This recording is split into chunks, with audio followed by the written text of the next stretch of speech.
আমরা আবু সাইদের কফিন কাঁধে নিয়েছি, মুগ্ধর কফিন কাঁধে নিয়েছি। ওদের লাশ নিয়ে আমরা বাংলাদেশের বৃহত্তর একটি রাজনৈতিক দলকে বোঝাতে চাই, আপনারা কি এই রক্তের সাথে লাশের সাথে বেইমানি করে আওয়ামী লীগের যে পুনরায় প্রতিষ্ঠা করতে চান, আপনাদেরকে এই দেশের জনগণ রাজপথে জবাব দিবে ইনশাল্লাহ। আওয়ামী লীগের পুনরায় যারা প্রতিষ্ঠিত করতে আসবে, যারা বৈধ দিতে আসবে, তাদের বিরুদ্ধে আমাদের আন্দোলন। এটা কার কফিন?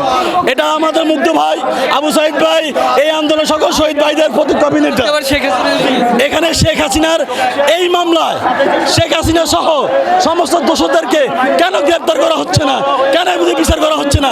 আবু সাইদের মামলার প্রত্যেকটা আসামিকে এখন পর্যন্ত গ্রেপ্তার করা হয়নি, বিচারও হয়নি।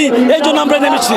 আমরা তো প্রত্যাশা করতেছি, আমরা অবশ্যই শেখ হাসিনাকে যেভাবে হোক আমাদের সরকার চেষ্টা করতেছে আনার জন্য, এবং আনতে পারলে ওনার বিচার এই বাংলার জমিনে হবে ইনশাল্লাহ।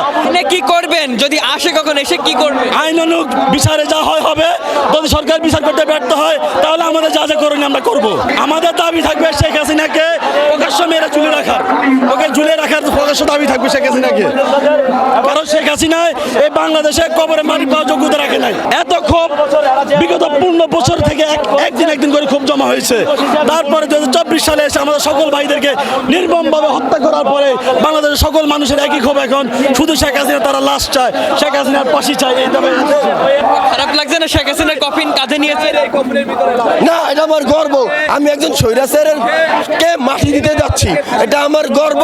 আমি সাধারণ শিক্ষার্থী এবং বাঙালি হিসেবে শেখ হাসিনাকে রেখেছি, কারণ কুকর্ম কিভাবে করবে একাধার করতে পারবে না, কবরে বসে 4 জন মিলে করবে। আনন্দ লাগছে যে বেশিবাদকে আমরা কফিনের ভিতরে ঢুকাইতে পারতেছি, ঢুকে তাদের বিচারের দাবি আমরা জানাতে পারতেছি। পুনরায় আওয়ামী লীগ বাংলাদেশে যেহেতু আসতে না পারে, জাতীয় নির্বাচন যত না করতে পারে, সেটা আরো আনন্দ লাগতেছে আমাদের। আমরা ছাত্র জনতা একতা থাকলে ইনশাল্লাহ ঢুকাতে পারবো তাদেরকে।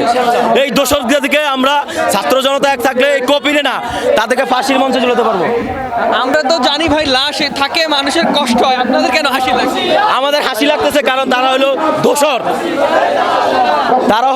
এই জনগণের বিপক্ষে কথা বলেছেন এবং খুন খারাপির সাথে জড়িত, যে এদেরকে আমরা কফিনে ঢুকাইতে পারতেছি। এটা আমাদের হাসি লাগতেছে, আরো খুশি লাগতেছে। আমাদের খুশি লাগার আরেকটা কারণ হচ্ছে 2000+ এরকম শহীদদেরকে তারা শহীদ করেছে, ছাত্র জনতাকে 30,000-এর অধিক হাসপাতালের। এটাই সেই শেখ হাসিনার কফিন, যে কফিন নিয়ে আজকে কফিন মিছিল করছে আন্দোলনকারীরা। তার একটি কারণ, এখানে আমরা দেখতে পাচ্ছি যে 3 জনের এই কাপড়ে 3 জনের নাম লেখা হয়েছে।